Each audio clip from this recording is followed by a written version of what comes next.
समय सार शीलन भाग 2 पेज नंबर 239। सबसे नीचे के पैरे की बात करते हैं, उसके पहले का एक पहले पैरा। ये जो अपनी टिप्पणी चल रही है 16 छंदों 20 छंदों के बारे में, वो सब बात है। जो आत्मार्थ ये तो हो गया था। यद्यपि आत्मा में अनेक साधारण धर्म हैं, सामान्य धर्म है, तथापि चित्त स्वभाव आत्मा का असाधारण धर्म है, विशेष धर्म है, प्रगट अनुभव गोचर धर्म है। इस कारण उसे ही मुख्य करके यहाँ जीव को बार बार चित्त स्वरूप ही कहा गया है। आत्मा के सुख गुण की अपेक्षा आत्मा को सुख स्वरूप भी कहा जा सकता है। वीर गुण की अपेक्षा आत्मा को वीर स्वरूप भी कहा जा सकता है। प्रमेयत्व गुण की अपेक्षा प्रमेय स्वरूप भी कहा जा सकता है। लेकिन यहाँ 20 दफे मौका आया तो दूसरों को एक बार भी मौका नहीं दिया। और चित्त स्वरूप लचिति शक्ति समझ लीजिए, जीवत्व शक्ति, ज्ञान दर्शन शक्ति, इनको ही 20 बार रिपीट किया। तो उसका कारण ये है कि किसी चीज़ को पहचानना हो तो उसके असाधारण धर्म को बताना पड़ता है। साधारण माने सामान्य, जो अन्य धर्मों में भी पाए जाएं, उनके बताने से कोई लाभ नहीं है, क्योंकि वो तो अव्याप्ति अतिव्याप्ति दोष से ही दूषित हो जाएगा। तो पहली बात तो असाधारण धर्म। तो असाधारण धर्म भी बहुत है। जैसे सुख है वो भी असाधारण है। तो वे चित्त स्वरूप, और चित्त स्वरूप जब कहते हैं ना, उसमें जीवत्व शक्ति, चित्ती शक्ति, दृष्टि शक्ति और ज्ञान शक्ति, ये 4 आ जाती हैं एक तरीके से।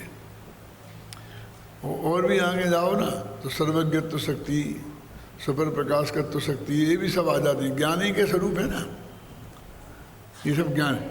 ज्ञान यद्यपि उपयोग लक्षण में ज्ञान और दर्शन दोनों को लक्षण कहा है।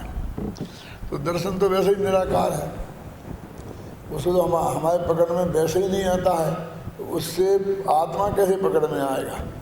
इसलिए कथनों में ज्ञान गुण की ही मुख्यता होती है। और वो पकड़ने वाला भी ज्ञान है, और पकड़ने का जो चिन्ह है वो भी ज्ञान है। इसलिए हर जगह इसे चित्त स्वरूप कहा है, तो उसमें अनंत गुण स्वरूप ही समझना। जब अंत में जब प्रशिष्ट लिखेंगे तब इस बात का खुलासा करेंगे कि तुम आत्मा को ज्ञान मात्र कहते आए हो, ये जो चित्त स्वरूप कहा ना, तो क्या आत्मा में ज्ञान के अतिरिक्त और अन्य कोई गुण नहीं है? यदि है तो उनका नाम क्यों नहीं लेते हो? तो उनने 2 तरह से जवाब दिया। एक तो जो अभी मैं दे रहा हूँ आपको, कि ज्ञान पहचान का चिन्ह है, ज्ञान से पहचानते हैं। और दूसरी बात यह है कि बाकी को छोड़ दिया हो तो ये आरोप लगेगा छोड़ दिया। बाकी के अनंत गुण एक ज्ञान गुण में ही तो समाहित हैं। जब मैंने शुरू में समय सार का स्वाध्याय किया था, ये सन 62 की बात होगी, तो ये बात मेरे दिमाग में बहुत खचत हो रही थी। तो मेरा ऑपरेशन हुआ था एक अपेंडिक्स का सन 62 में। 62 समझते हैं कितने साल पुराना है? तो उस वक्त सुबह का समय था और ऑपरेशन में जाना था। तो मैंने अस्पताल में भर्ती था भोपाल में। तो मैंने कहा अभी मैं मंदिर के दर्शन करके आ रहा हूँ। तो झरना का मंदिर वहाँ पास में है अस्पताल के, उस मंदिर में मैं दर्शन करने गया। तो वहाँ मैंने करीब 15-50 दोहे लिखे उस मंदिर में बैठे बैठे। और 12 भावनाएं भी लिखी थी जो आदि खो आ गई। उनमें एक दोहा ये था जो मुझे आज भी याद है। वो तो कॉपी तो मैं तो फिर चला गया ऑपरेशन में, तो जिनने संभाली होगी उनने संभाली होगी, और फिर आज तक वो मेरे को मिली नहीं वो कॉपी। इसमें लिखा था ज्ञान मात्र इस शब्द में है अनंत गुण व्याप्त, और गायक भी कहते उसे प्रगट पुकारा आप। ये 2000 दिखाया जा रहा है। 60 वर्ष हो गए? 60 तो नहीं हुए होंगे। हाँ 48 वर्ष हो गए, ये बात पक्की है ना। डॉक्टर सुंदरलाल सुमई ने ऑपरेशन किया था ना अपेंडिक्स का, तो उसमें क्या ये है कि ज्ञान मात्र शब्द में अनंत गुण व्याप्त हैं, और उनको मिला करके उसे ज्ञायक भी कहते हैं। तो ज्ञायक में भी अनंत गुण व्याप्त हैं, क्योंकि ज्ञायक कहते ही हमने द्रव्य को लिया, गुण को नहीं लिया। ज्ञान मात्र में तो कभी ऐसा लगता है कि गुण को ले रहे हो, तो द्रव्य में तो अनंत गुण समाहित हैं ही। और दृष्टि का विषय द्रव्य हो तो भी अनंत गुण अभेद रूप से तो उसमें है ना, गुण भेद का निषेध किया है क्या। तो एक तो बात ये हो गई कि ज्ञान मात्र चिद स्वरूप, मैं तो चिद स्वरूप हूँ, मैं तो चिद स्वरूप हूँ, ऐसा ही क्यों कहा। अब यदि हमारे ख्याल में ये बात बिल्कुल अच्छी तरह से आ गई, बिल्कुल निशंक अवस्था हो गई, तो फिर इसकी क्या ज़रूरत है कि मैं चिद रूप हूँ, मैं ज्ञान स्वरूप हूँ, मैं दर्शन स्वरूप हूँ, मैं आनंद स्वरूप हूँ, मैं सुख स्वरूप हूँ, मैं वीर स्वरूप हूँ, मैं प्रमेय स्वरूप हूँ। क्या ज़रूरत है?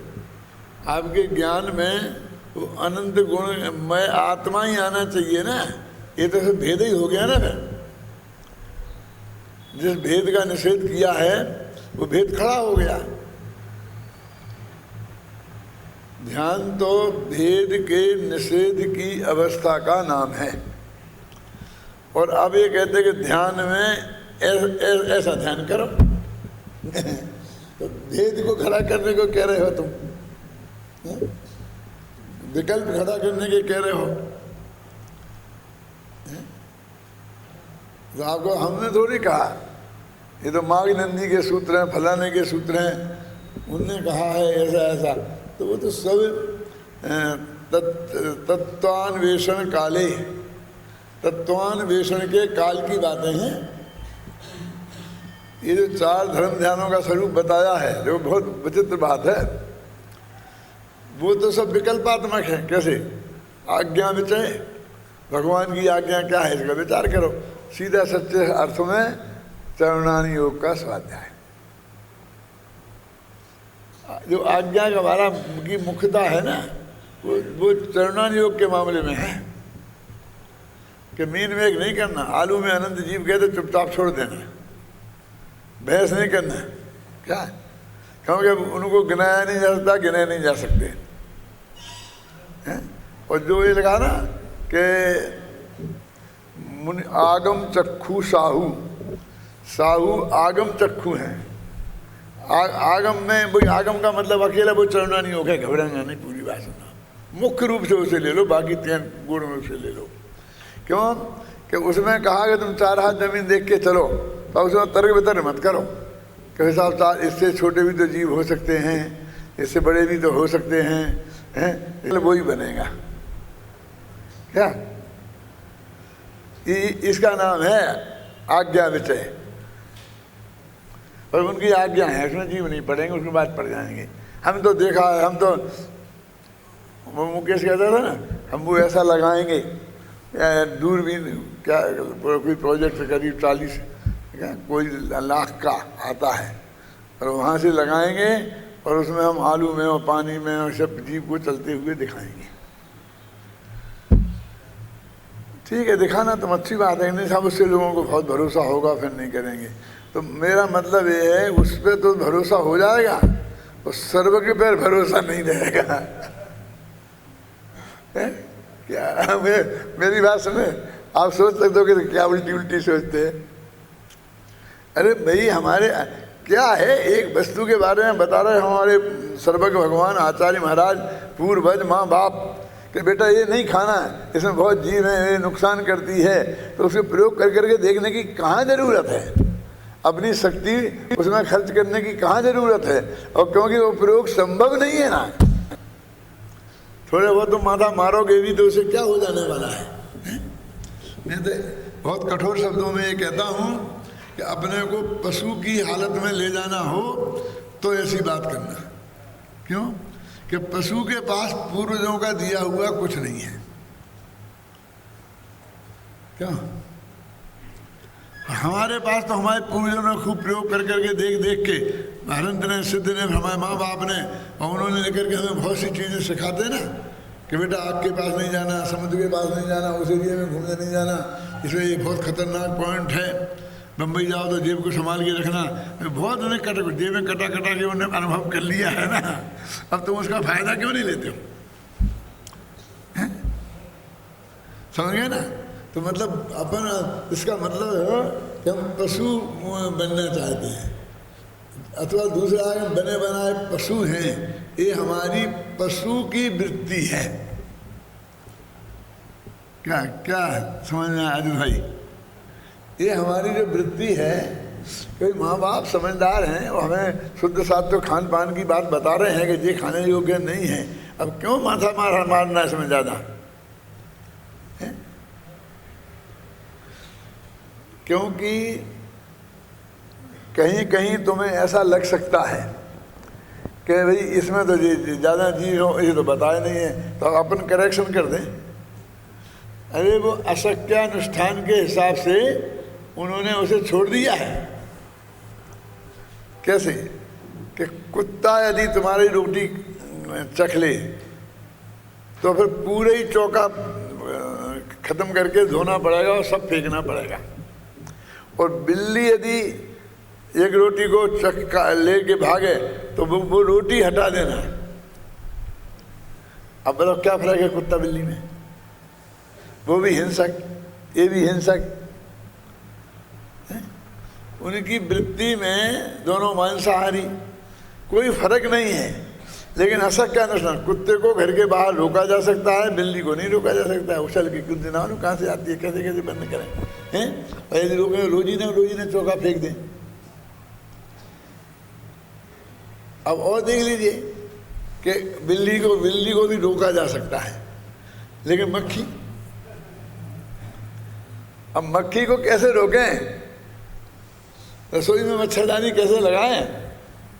डाइनिंग टेबल पर खाने बैठे तो मच्छरदानी लगा के बैठे तो परोसने वाले आएंगे तो क्या होगा? और वो मक्खी अपने ही सामने गंदे से गंदे पदार्थ पर बैठ के आती है।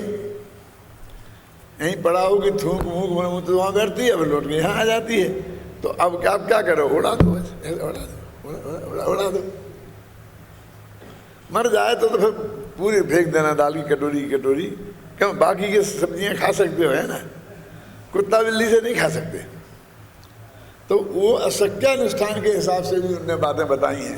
अब तुम ऐसा देख करके नहीं साहब वो तो उतनी ही अपवित्र हुए, उतनी ही अपवित्र हुए, हमें ऐसी तो नहीं मानेंगे, ये पोल पट्टी क्यों, ये पक्षपात क्यों?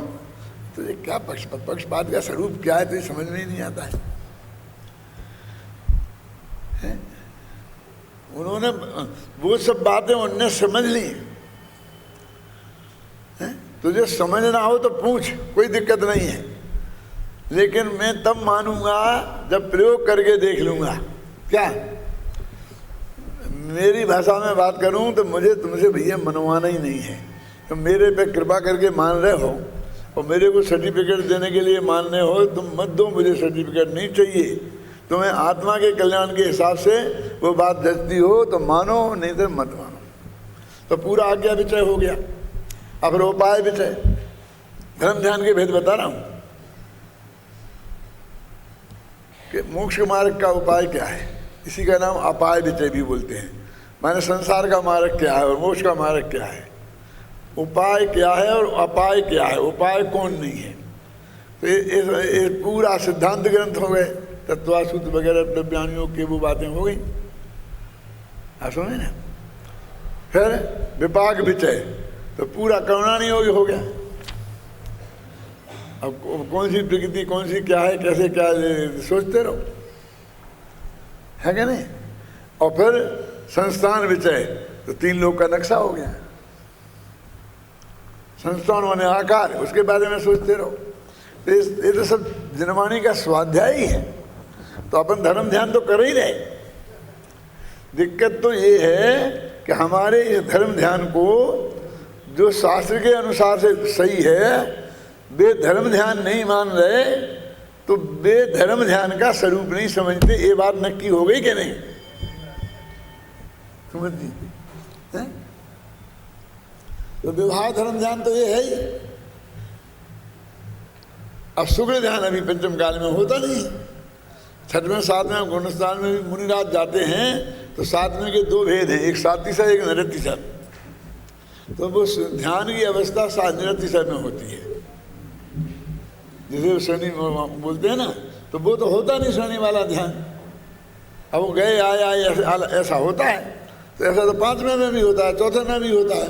थोड़ा कम काल को होता होगा, वियोग कम काल रहता होगा, है वहाँ ज़्यादा होता होगा। इतनी तो फर्क है ना। अब तो मुख्यतः तो ये, अब वो निश्चय धर्म ध्यान जिसे हम कहते हैं, अब उसे शुक्ल ध्यान तो कह नहीं सकते क्योंकि वो नीचे होता ही नहीं है।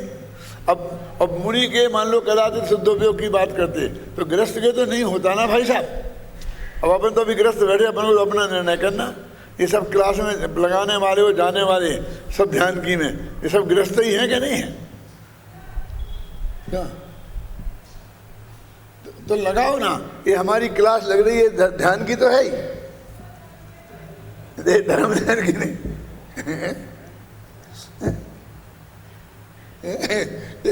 आप समझ गए ना, ये ध्यान की क्लास है। और तुम ऐसे ध्यान नहीं मानते हो, ये ध्यान नहीं कहते, ये ध्यान के विरोधी हैं। हम कह रहे हैं कि हम ये मान रहे हैं भाई साहब, कर भी रहे हैं।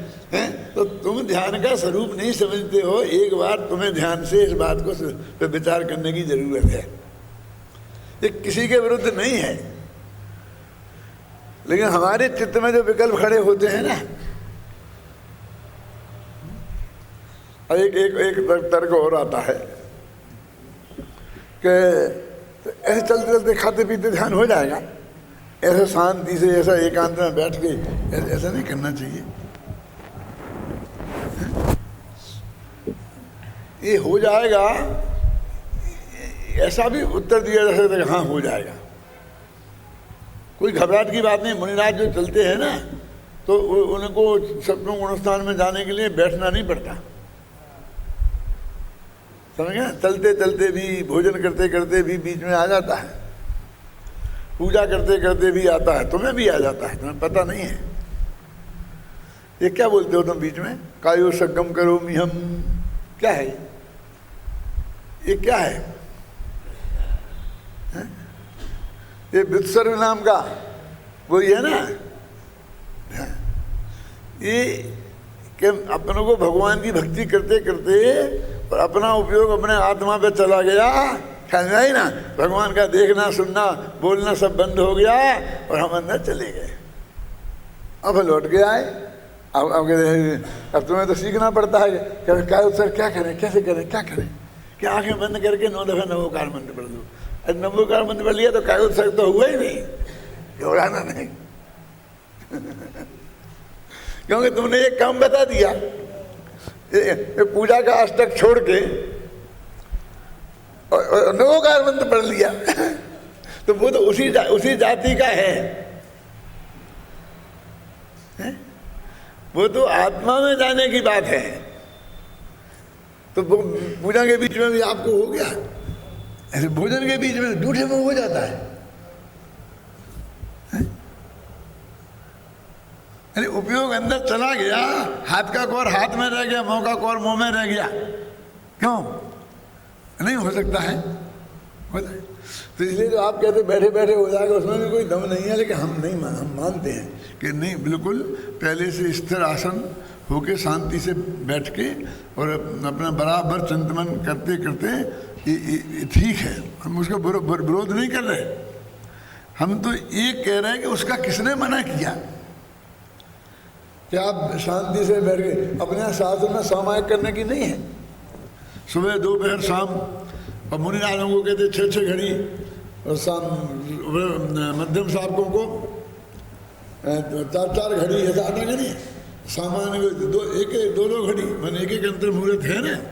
तो अब सामायिक का निषेध कौन कर रहा है? सामायिक तो हमारे व्रतों में है, 12 व्रतों में है, सामायिक प्रतिमा है, उनका निरूपण अपने नहीं होता है।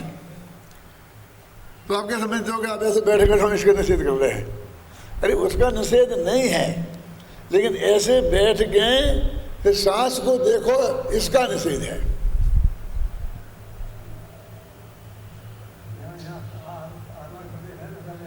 यहाँ नहीं है, कहाँ नहीं है?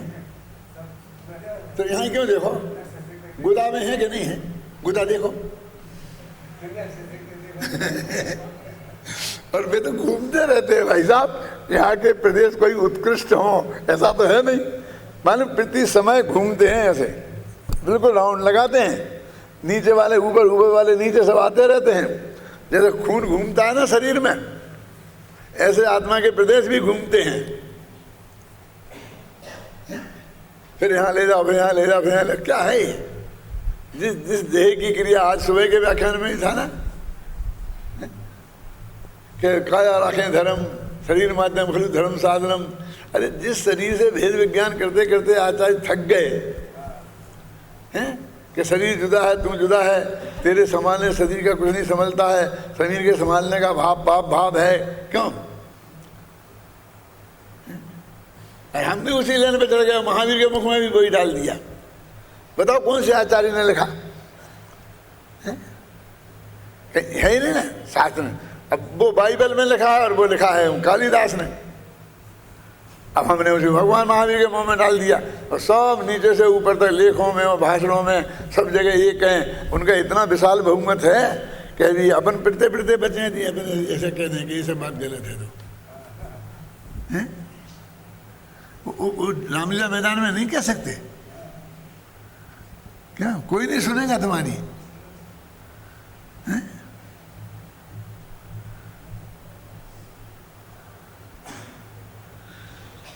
तो देखो उक्त 20 मतलब मैं क्या कह रहा हूँ इतना समझ लो, वो सामयिक का भी मना नहीं है, समझे ना? अरे उसका तो प्रतिपादन है, ज्यादा चांस उस टाइम में ही होने के हैं, लेकिन तुमने उसकी भी मिट्टी पलीत कर दी। उसकी सुनना है थोड़ी,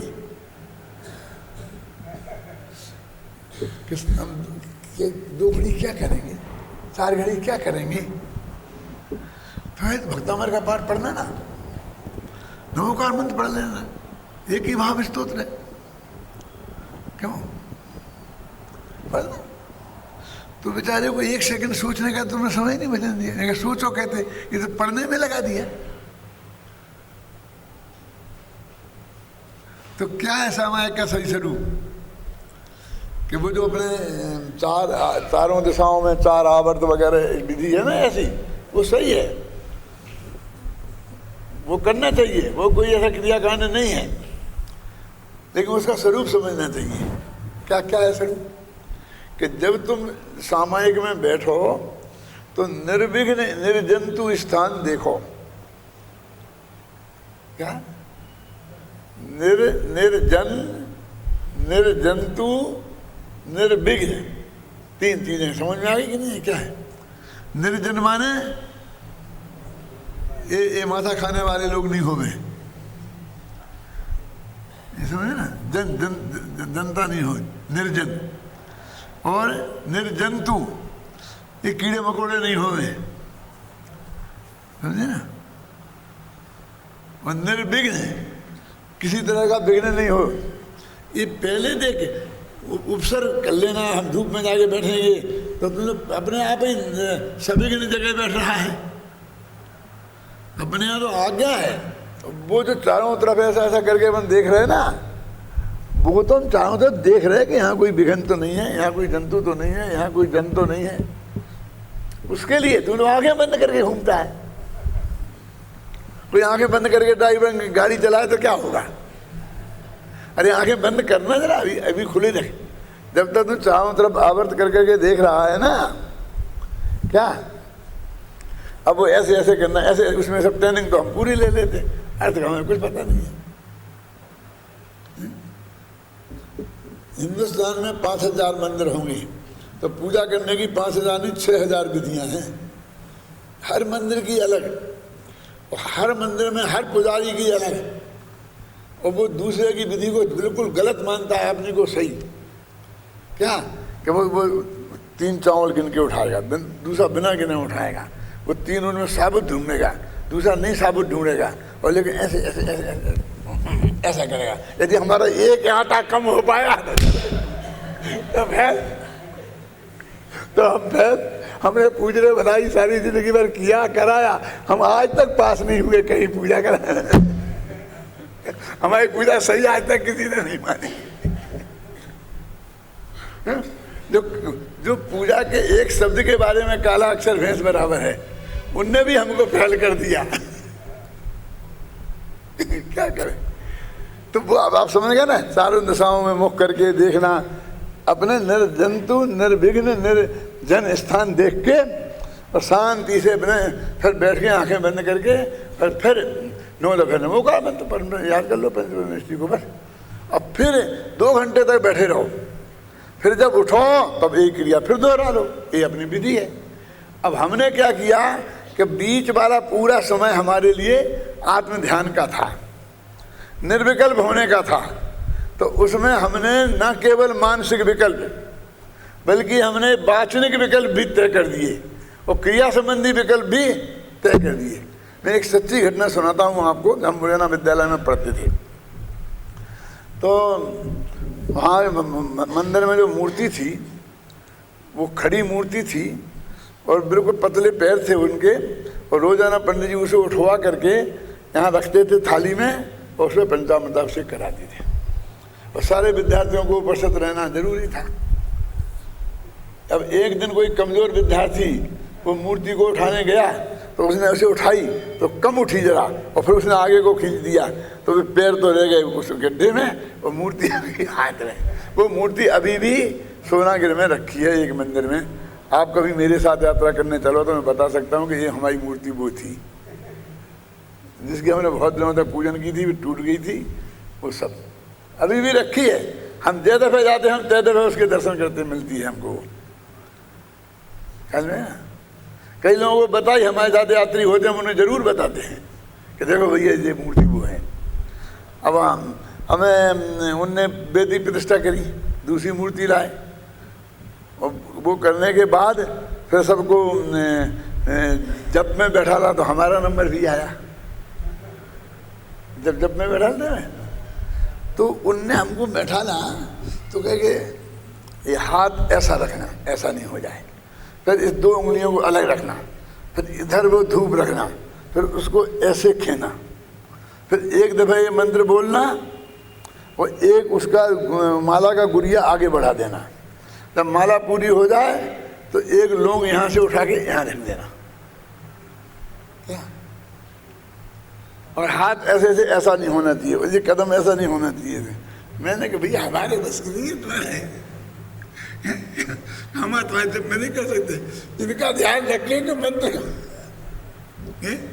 तो भगवान का कि आत्मा का क्या करें, इतनी हार्ड ड्यूटी। तो मैंने कहा भाई मैं तो नहीं करूँगा, समझे ना। सबसे ज़्यादा उद्दंड छात्रों में से मैं था, इसलिए जो तुम्हारी उद्दंडता की खबरें मेरे पास आती हैं ना, मैं बहुत अच्छी तरह जानता हूँ सब कि क्या हुआ होगा। कहने कुछ नहीं है। अब मैं नहीं करूँगा कि माला तो गिनोगे कि नहीं, मैं माला भी नहीं फेरूँगा। माला की क्या ज़रूरत है, 2 दफ़े कम हो जाएगी, 2 दफ़े ज़्यादा हो जाएगी, फिर वो ध्यान रखोगे नहीं, उपयोग तो भटक ही जाता है। कौन गारंटी से कह देता है कि तुमने जब माला फेरी थी तो गुड़िया आप लोग को सही रूप से आगे खिसकाया है, मुझे बताओ मत, लेकिन मन में सोच लेना होता कि नहीं होता, भ्रष्ट देख लेना अपना अपना। तो बोले कैसे गिनती कैसे होगी कि 1.25 लाख जब हो गया। मैंने कहा देखो जो लोग बाकी के बैठेंगे मैं उनके साथ ही बैठूंगा, और जब वे उठेंगे उनके पहले उठूंगा नहीं, और बराबर मंत्र का जाप करता रहूँगा। और मेरे सामने अग्नि मग्नि मत रखो, इसमें जो वो गिरती है ना धूप, उसे धुआं उड़ता, मुझे एलर्जी है धुआं से। तो उतने जिसके जो पड़ोसी जितनी मालाएं लिखा है उतनी मेरी लिख लेना। समझ में आएगा नहीं है? गारंटी से मैंने 2 दफे ज्यादा ही बोला होगा, कम नहीं है?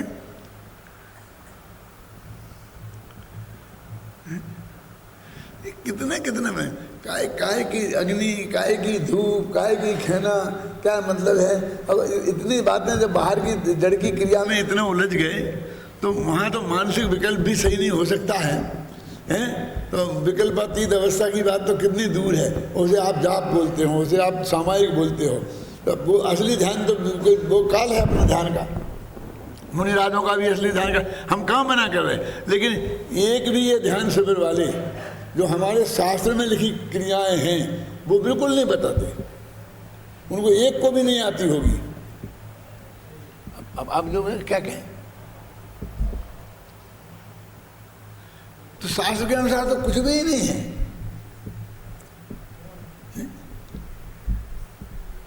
वो है ना कि भाई इनके 2 घड़ी संत लाली, इनके 4, इनके 6 ऐसे रखी है ना।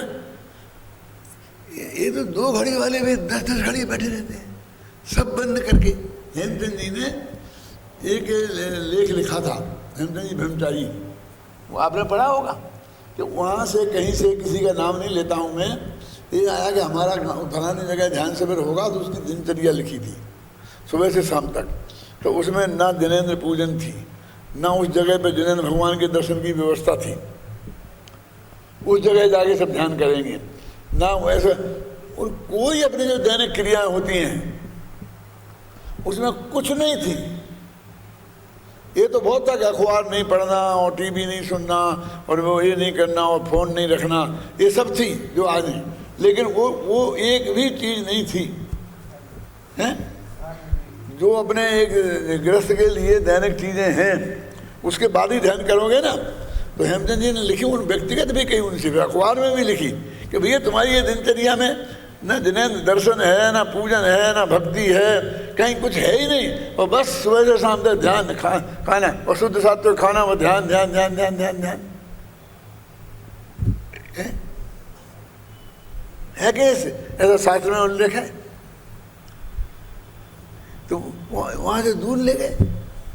कोई आपने तत्व चर्चा ही नहीं करना, 24 घंटे में तत्व चर्चा का ही निषेध। घर की चर्चा नहीं करना वो तो ठीक है, लेकिन तत्व चर्चा भी नहीं करना। और 99% को 1-2% में छोड़ देता हूं, वो ध्यान का ध्येय जो त्रिकालीधर भगवान आत्मा, उसकी कुछ खबर नहीं है, उसके बारे में सोचते हैं क्या, कैसा, कहाँ। उनको तो बहुत अटपटा लगता है। ये जो अपने विद्यार्थी है ना, अब ये तुम कहीं जाओ ना तो अपने जो पंडित होंगे, बड़े महाराज होंगे, तो बिल्कुल ऐसे विनयशील बन के हाथ जोड़ के ऐसे बैठ जाना और फिर पूछना कि त्रिकालीधर भगवान आत्मा वो दृष्टि का विषय होता है जिसमें अपन ध्यान का ध्येय बनाते हैं। तो सब क्या कहाँ से लाया?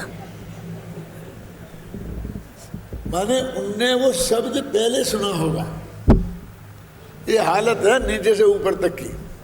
ये डंके की चोट कह रहा हूँ, टीवी पे जाएगा, तुम फिर यहाँ सुन लेना महीना 2 महीना बाद, और सारा देश को सुना रहे हैं।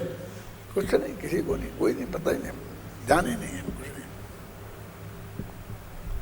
बिना देखे टीवी पे, बिना सुने ही टीवी पे जाने की जरूरत नहीं है। बस ये शुरू होगा। एक दिन सुनेंगे नहीं, एक दिन भी ख्याल में है ना।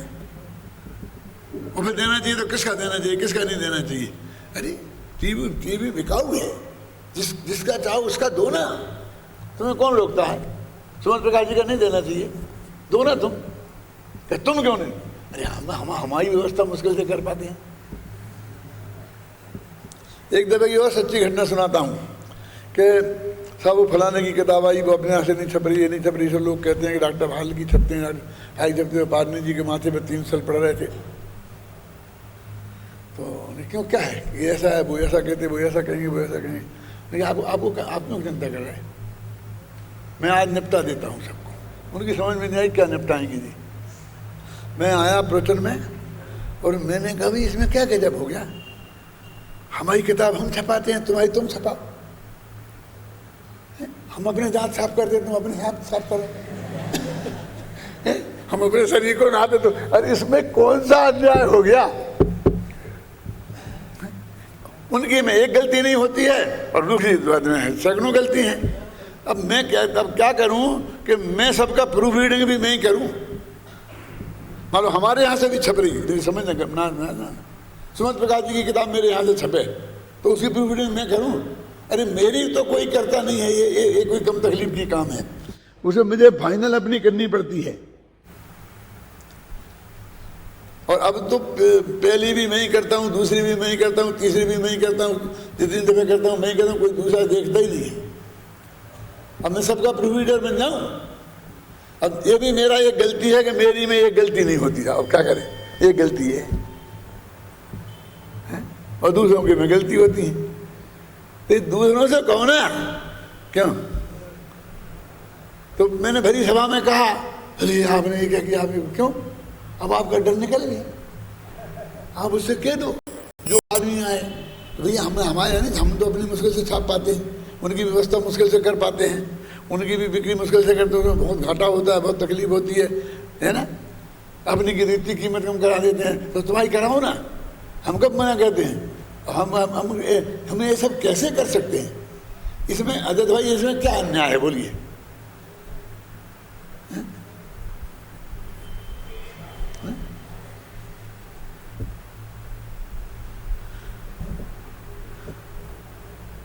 तो ये हमारे दिमाग के जबरदस्ती के बोझे हैं। जुर्मानी है ना, हम जुर्मानी के अनुसार अपना काम करो। अब दो आगे बढ़ते हैं। उक्त 20 छंदों में प्रत्येक के अंतिम 3 पद तो समान ही हैं, मात्र पहले पद में परिवर्तन है। एकस्य बद्धो न तथा परस्य, इसमें ही परिवर्तन है, बाकी तो एक 3 एक से ही है ना। 70वें पद में, 70वां जो है इसका पहला 70वां, अर्थात प्रथम पद में समागत बद्ध अबद्ध पदों के स्थान पर पद और शब्द में जो अंतर बताया था ख्याल में है? शब्द नहीं लिख देना, पद और शब्द में बहुत फर्क है। पद उसे कहते हैं जो शब्द किसी विशिष्ट अर्थ में अभिरूढ़ हो गया हो। पंच परमेष्ठी पद हैं, अरहंत अपने आप पद है, शब्द नहीं है। तो अरिहंत का अर्थ शब्द के समान नहीं कर सकते हो कि अरे माने शत्रुओं को मारे भी अरहंत। अरहंत को हत्यारे बताते तुम्हें शर्म नहीं आती? किसी को मारे, अरहंत मारते हैं, नया काम करते हैं, कोई व्याख्या नहीं जरूरत नहीं। हमारे यहाँ अरहंत एक पद है, उसकी परिभाषा है, टोडामल जी ने कितना क्लियर लिखा क्या कि जो गृहस्थ बना त्याग कर, मुनि धर्म अंगीकार कर, निस्वभाव साधन द्वारा 4 घातीय कर्मों का अभाव कर, अंत चतुष्ट रूप विराजमान हुए बे अरहंत हैं। ये है, ये हमारे अरहंत का पद की परिभाषा है। ऐसे शब्दों की व्युत्पत्ति नहीं की जाती है, और व्युत्पत्ति करोगे तो कुछ मजा नहीं आएगा। कहने नहीं अरिहंत नहीं, ये तो हत्यारा सा लगता है, तो अरुहंत अच्छा है कि जो उगे नहीं, माने संसार ना उगे जिसका द्वारा, अरुहंत। फिर अरहंत, अरे भाई ये 3 तरह के शब्द हैं, उनका प्रयोग 3 तरह से आचार्यों ने किया है, लेकिन तीनों का अर्थ एक ही है, और वही जो टोडामल जी ने बताया है वो अनंत चतुष्टय से विराजमान है, बे अरहंत हैं बस। आप ऐसे नामों की व्याख्या करते हो?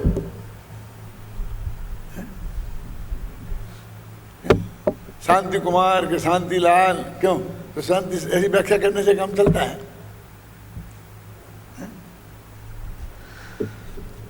क्रमशः मूढ़ अमूढ़ रागी अरागी कर्ता अकर्ता द्वेषी अद्वेषी आदि पद रखकर शेष छंद बनाए गए हैं। अब आप भी बना सकते हो राजनीति। अतः 70वें छंद का भाव ख्याल में आ जाने पर शेष छंदों का भाव सहज ही भाषित हो जाता है। यही कारण है कि कलश टीकाकार पांडे राजमल जी ने कलश टीका में मात्र एक 70वें छंद का ही अर्थ किया है, शेष छंदों का अर्थ ही नहीं किया, संस्कृत में ही ऐसे छोड़ दिए। कई कई जगह लिख देते हैं सुगमम एतत्, ये तो सरल है, तुम देख लेना। अपनी क्लास में भी कह देते हैं ना, ये पढ़ लेना, तुम इतना मैंने पढ़ा दिया, ये तुम पढ़ लेना।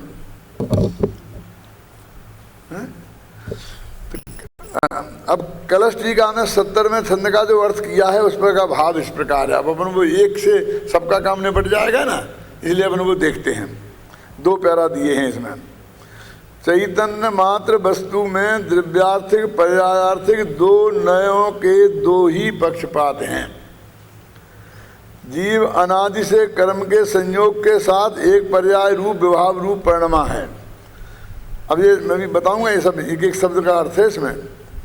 इस प्रकार द्रव्य स्वरूप को ग्रहण न कर मात्र बंध पर्याय की ओर से देखें तो जीव बंधा है, और एक पर्यायार्थिक नय का पक्ष तो यह है, और दूसरा नय का पक्ष यह है कि जीव द्रव्य अनादि चेतना लक्षण है, उसमें बंधन है ही नहीं, वह सदा अपने रूप ही रहता है, क्योंकि कोई द्रव्य अन्य द्रव्य के द्रव्य गुण पर्याय रूप नहीं परिणमता।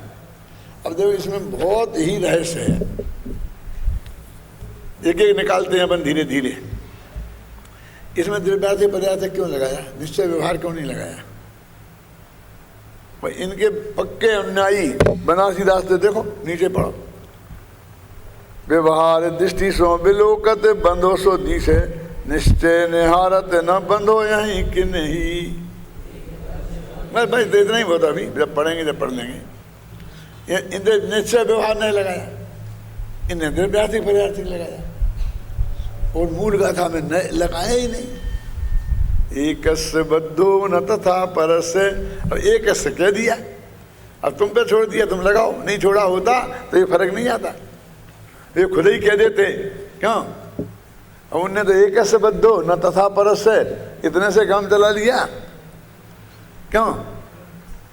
अरे अब ये गुरुजी कह रहे हैं कि द्रव्यार्थिक पर्यायार्थिक लगाओ, शिष्य कह रहे हैं कि निश्चय व्यवहार लगाओ। अब इसमें से मेरी सारी रिसर्च है जो इसमें लिखी है मैंने, और फिर मैं बताता हूँ धीरे धीरे ऐसा क्यों होगा।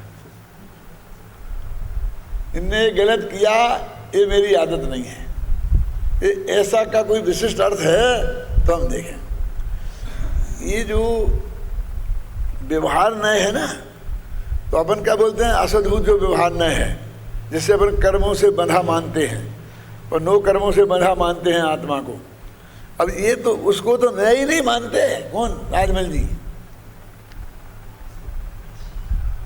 इसलिए कर्मों से बंधाए कैसे लिख सकते हैं? उनकी तकलीफ समझ में आई कि नहीं आई? यदि मैं होता उस वक्त तो मैं समझा लेता राजमल जी को। देखो अब देखो क्या लिखा है इनने, अब पढ़ते हैं, देखो ध्यान से देना कि चैतन्य मात्र वस्तु में द्रव्यार्थिक पर्यायार्थिक 2 ही नयों के पक्षपात हैं। जीव द्रव्य अनादि से कर्म संयोग के साथ एक पर्याय रूप विभाव भाव रूप परिणमा है। ये विभाव भाव रूप परिणमा, इसको बंद कह रहे, वो कर्म के साथ बंद हुआ ऐसा बंद नहीं मान रहे। इस प्रकार द्रव्य स्वरूप को ग्रहण न कर मात्र बंध पर्याय को देखें, वो विभाव रूप परिणमा है ना, वो बंध पर्याय है ना, देखें तो जीव बंधा है। माने राग देश मोह उसमें है, माने उनसे बंधा है, राग देश मोह से बंधा है, कर्म से बंधा है, बातें मोह में नहीं लाते हैं।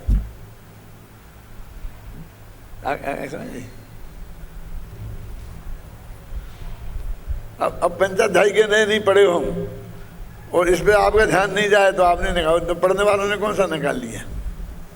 ज़्यादा ख्याल में आ गई बात क्या नहीं आ गई? अब बनारसी दादी उनको भी द्रव्यार्थिक पर्यायार्थिक लिखना चाहिए था, कि उन्होंने निश्चय व्यवहार लिखा, क्योंकि आगे पीछे की जो धारा चल रही है वो तो निश्चय व्यवहार की चल रही है, क्योंकि अध्यात्म का कथन है सब, ये सिद्धांत का कथन ही नहीं है। ध्यान द्रव्यार्थिक पर्यायार्थिक लगा ही नहीं सकते थे, लेकिन राजमल जी के पास कोई रास्ता नहीं था, इसलिए उन्होंने लगा दिए। अब तो आगे बढ़ते हैं। देखो ये एक पर्यायार्थिक न्याय का पक्ष तो यह है, और दूसरा द्रव्यार्थिक न्याय का पक्ष यह है कि जीव द्रव्य अनादि निरंतर चेतना लक्षण है, उसमें बंधन है ही नहीं, वह सदा अपने रूप ही रहता है, क्योंकि कोई द्रव्य अन्य द्रव्य के द्रव्य गुण पर्याय रूप कभी नहीं परिणमा है। ये उन्होंने निश्चय लिया। अब जो व्यक्ति शुद्ध चेतन मात्र स्वभाव का अनुभवशील है, वह उक्त पक्षपात से रहित है। वो अनुभवी उस पर है ना, अनुभवशील शील माने सहित, है ना। एक वस्तु की अनेक रूप कल्पना करने का नाम ही पक्षपात है। अब देखो इन्होंने बंदा बंधु को छोड़ के एक अनेक पे चले गए। शांति जी आगे एक अनेक का भी बोल भी आया ना। अब फिर एक तरफ ढल रहे हैं कि एक वस्तु तो एक है और उसे अनेक रूप तुमने कल्पित किया, तो ये पक्षपात है। जैसा नहीं कि वस्तु तो अनेक है और उसे एक रूप कल्पित किया, ये नहीं बोलेंगे जी। अब तो नहीं ना दादा, आपके ख्याल में आगे बात करनी आगे, उल्टी भी बोलो ना। यहाँ लालू भाई आए थे और 114वीं गाथा चलाई थी प्रवचन सार की। तो दब्बे अच्छे ने द्रव्यार्थिक नए की चक्षु को और पदार्थिक नए की चक्षु को सर्वथा बंद करके देखो तो द्रव्य एक ही है, बिल्कुल अबंध है, ऐसा बोलते थे। जो वो लिखा ना पदार्थिक नए की चक्षु को सर्वथा बंद करके, समझ लो सर्वथा बंद करके। फिर ये नहीं कहना कि कथनचित, ये जैन धर्म कथनचित नहीं सर्वथा है। देखो पदार्थिक नए की चक्षु को कभी खोलना ही नहीं है, तो मैंने कहा फोड़ लो ना, फिर जरूरत ही क्या है इसकी।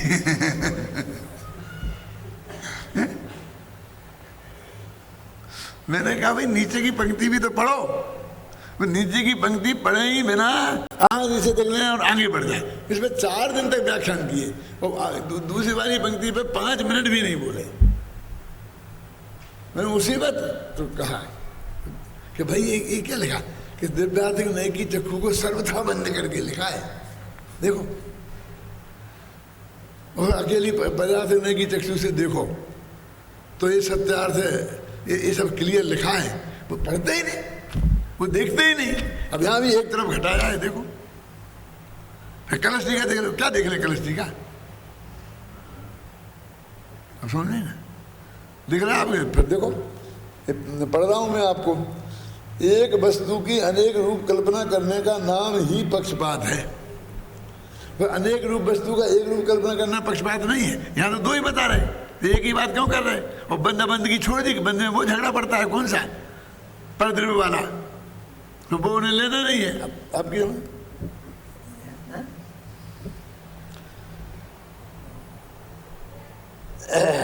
वह वस्तु मात्र का स्वाद आने पर कल्पना बुद्धि सहज ही मिट जाती है। बस सीधा फिर अनुभव हो गया और कल्पना बुद्धि मिट गई, खत्म हो गया काम उनका। शुद्ध स्वरूप का अनुभव करने वाले को चेतन वस्तु का प्रत्यक्ष स्वाद आता है, अतः वह नए पक्षातीत है। ये बात हो गई एक बात। अभी आगे बनारसी दास का आप पढ़ते हैं, घबराओ नहीं। पंडित कविवर बनारसी दास जी नाटक समय सार में सर्वत्र कलश टीका का अनुसरण करते हैं। सर्वत्र तो इस कारण उन्होंने भी यहाँ 20 छंदों के भाव को लेकर समय सार का एक ही छंद बनाया। इसमें तो उन्होंने अनुकरण किया, उनने 20 छंद नहीं बनाए, अपन ने तो 20 बनाए। क्यों क्यों तो उनने एक का अर्थ किया, उन्होंने एक का छंद बना दिया। बबलू लेकिन वो अनुकरण नहीं किया। अब या तो उनके ध्यान में नहीं आया कि वो भी समय दोनों एक ही है। आगे वो भी लिखा है, मैंने सब बता रहा हूँ। देखो पढ़ो, अब पढ़ लो भैया। बेहार दृष्टि सो बेलोकत बंध सो दिशे,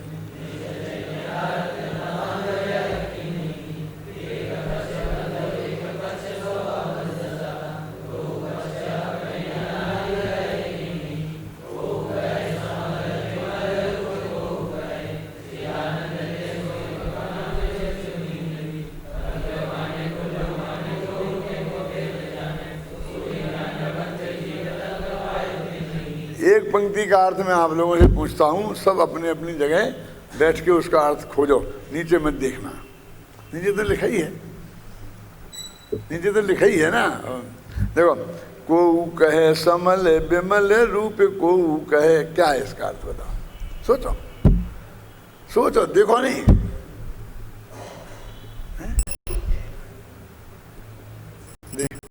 पढ़ो नहीं, सोचो। और ध्यान में तो सोचो नहीं, बोलो नहीं, और चेष्टा भी मत करो। ध्यान के बजाय है ना, माँ चित्तई माँ जमपई, माँ चिंतई, है ना, लेकिन अभी चिंतन करने की बात कह रहे हैं।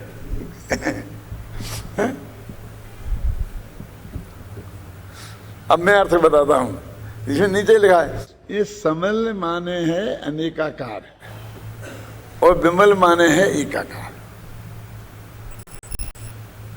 क्यों?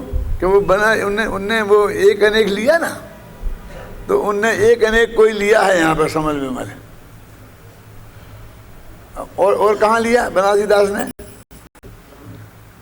एक जानिए देखिए रम रहिए एक ठोर, समल अमल न विचारिए यही वस्तु नहीं और। वहां पर एक अनेक के अर्थ में है। देखो, अनेक वाले को समल कहा, यहाँ राग देश वाले को समल नहीं कहा। आत्मा अनंत गुण वाला है, इसका नाम समल है, और आत्मा अखंड एक है, इसका नाम अमल है।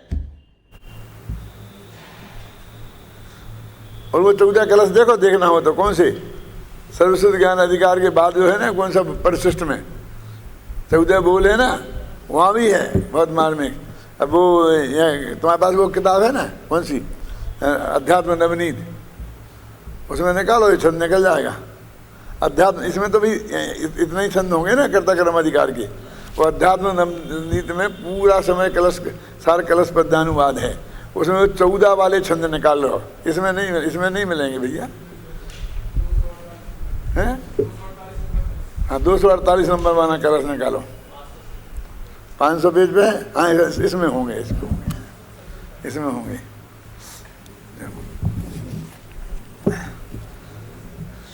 कितना बताया? 500 पेज निकाल के लाओ ना, तकलीफ क्यों देते हो?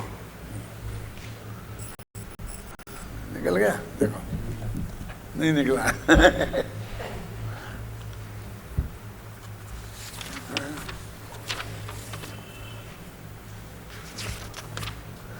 मैं 14 कलश एक साथ हैं, शुरू होता ना, ये प्रत्यनुसार कलश पद्यानुवादित समय सार का नहीं है भैया।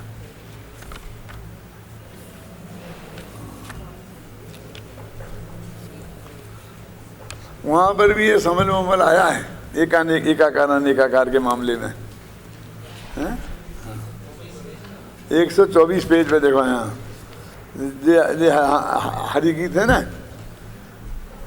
ज्ञान, इस ज्ञान में जो झलकता वह विश्व ही बस ज्ञान है, अबुध ऐसा मान कर संदेह बर्तन करे।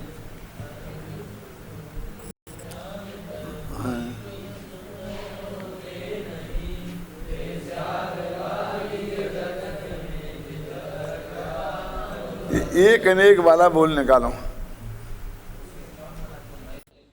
2 है ना। हाँ, जो, हाँ जी, जो मेल गे आकार का दो डालने के भाव से स्वीकृत करें एकत्व को एकांत से वे नष्ट हों, अनेकत्व को जो मान कर भी छोड़े नहीं।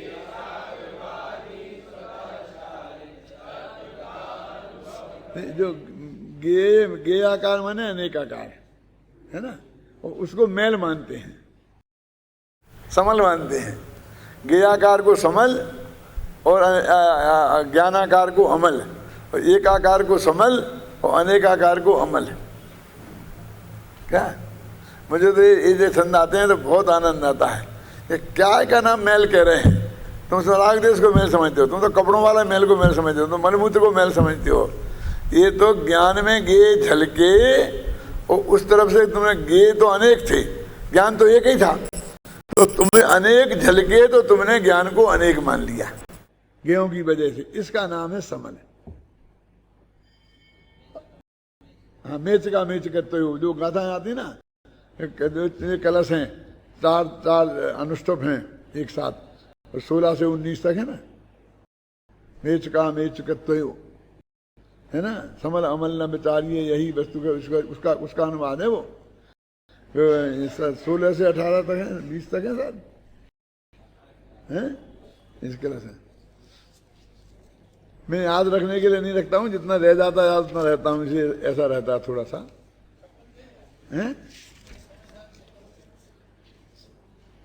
वो मैंने बोला 16 से 20 तक छंद होंगे समय सार कलश के। देखो हाँ आ गया, वही है, देखो बस कदम। देखो मेचक 16वां, देखो 16वां कहा था मैं, 16वां है। मेचक कहा है आत्मा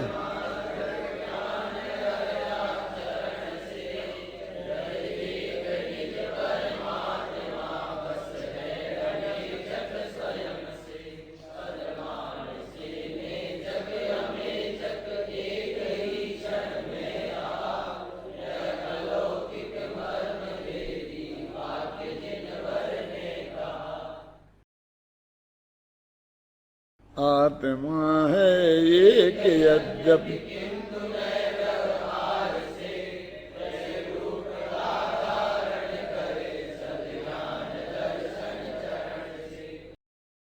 बस इसलिए मेचक का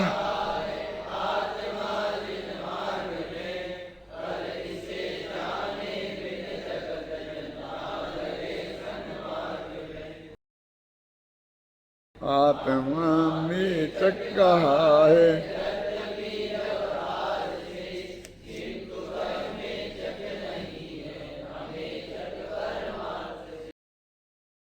हे प्रगट ज्ञायक ज्योतिमय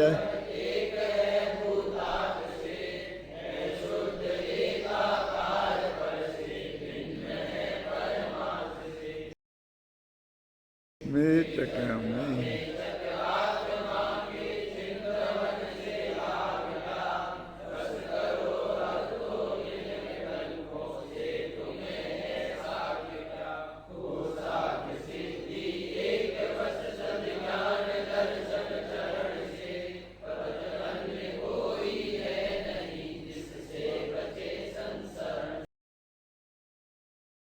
सही रूपता को प्राप्त है पर ना तजे एकत्व को, यह शुद्ध निर्म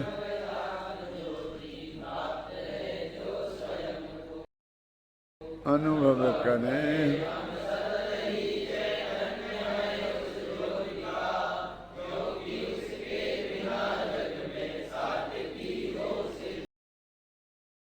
मैंने कहा ना 16 से 20 तक है ना, तो एक पंक्ति बोलोगे तो मुझे सब पूरा ख्याल आ जाता है कि क्या कहा है इसमें, क्या कहना चाहते हैं, कि मेच का क्या कर रहा है, क्या फायदा है इससे। एकाकार है, अनेकाकार है, ज्ञाकार है, ज्ञानाकार है, इसमें माथा क्यों मार रहे हो? ये क्यों है, एक अनेक क्यों आता है शांति जी? इसलिए आता है कि एक अनेक संबंधी बोल है, ये भाव संबंधी बोल है। कौन सा? एक द्रव्य, क्षेत्र, काल और भाव। तो द्रव्य संबंधी भेद सामान्य और विशेष, क्षेत्र संबंधी भेद भेद और अभेद, काल संबंधी भेद नित्य और अनित्य, और भाव संबंधी भेद एक और अनेक। वो है सब। इसलिए उस भाव संबंधी भेद की बात कर रहे हैं, उसकी चर्चा है ये। अब क्या फर्क पड़ा कलश टीका में, क्या बनारसी दास जी ने किया? कहां बनारसी दास जी ने वो बात तो पकड़ी, एक और अनेक वाले बोल को। बद्ध क्यों नहीं बोला? जब वो बद्ध की चर्चा थी, पहला नंबर उन्होंने बद्ध को दिया था, तो इन्हें बद्ध में पर का संयोग आता है ना, इसलिए उनको एक अनेक में पर का संयोग नहीं आता है, इसलिए उन्होंने उदाहरण के तौर पर इसे पकड़ा। मतलब इस तरह हम आपको स्वाध्याय करना पड़ेगा समझदार का। क्या करें, पढ़ तो लिया, देख तो लिया, 24 घंटा जब घोटोगे बेटा तब वो उपयोग में आगे पीछे का सब ध्यान में रहेगा। फिर करना क्या दूसरा, मैं पूछता हूं इसमें, इस मनुष्य भव में दूसरा क्या करना? कल ही मैं बात कर रहा था अपने घर पे कि लोगों को बस कमाना और खाना, बस कहते हैं ये दो ही काम दिखते हैं। हम बहुत पैसा इकट्ठा हुआ, तरक्की की नहीं हुआ तो नहीं। अरे ये तो होता ही है, हम अपन लोग तो उन प्राणियों में से नहीं पैदा हुए हैं, तो रोटियों की व्यवस्था तो हो गई ही। इसमें कोई भूखों भी नहीं मरेगा, कोई अरबपति भी नहीं होगा। क्या काम तो ये है, आत्मा के कल्याण का करना हो, दूसरों के कल्याण में भी करना हो, जनवाणी की सेवा करनी हो, तो एक काम तो एकमात्र ये है, बाकी तो कोई काम ही नहीं है। क्या वो तो होंगे, साथ में हो जाते हैं, होंगे सब व्यवस्था पुण्य पाप के योगानुसार हो जाएगी, लेकिन वो कोई बढ़िया से बढ़िया हो गई अजीब का, और बस सारी जिंदगी बस लोग करोड़ों लोग और हम में और तुम में, उनमें क्या फर्क है फिर बताइए? वे यही तो कर रहे हैं ना, क्या बस वह खाना कमाना, खाना कमाना, खाना कमाना, इसके अलावा तो कुछ है ही नहीं, उद्देश्य ही वो है। हम तो बहुत सफल हो गए, कोई कमी नहीं रही, चार चार बेटे, चार चार बेटियां, अच्छी अच्छी जगह शादी हो गई, बेटे बढ़िया अच्छी अच्छी पोस्टों पर चले गए, अब हम तो कृतकृत हो गए। और ये तो सिद्ध भगवान कृतकृत भाई, एक तुम भाई कृतकृत दो ही है। मुझे मालूम है समय हो गया है, लेकिन वस्तु की जरूर सामने देखो तो जब परत के परत खुलते हैं ना, तो दिल की कली कली खिल जाती है, बाकी की बात।